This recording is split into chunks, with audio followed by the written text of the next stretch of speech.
Hi, this is a demonstration of the Eurostart BRS5 remote engine starter kit. It was just installed in this 2020 BMW X1. With this remote starter, it is a plug-in designed remote car starter, so that means there's no cutting or splicing into the vehicle's wiring, and the vehicle will remain 100% intact.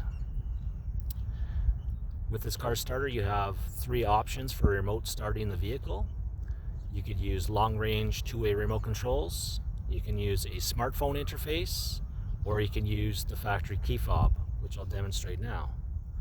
To start the vehicle, just press the lock button 3 times, and the third time press and hold for 1 to 2 seconds. Alright, the vehicle will start up in a few seconds. There it is, it's now running. And with this remote starter, it can also activate the driver's and passenger's heated seats if the temperature inside the vehicle is below 10 degrees Celsius or 50 degrees Fahrenheit. And it can also activate each heated seat at your desired temperature level settings.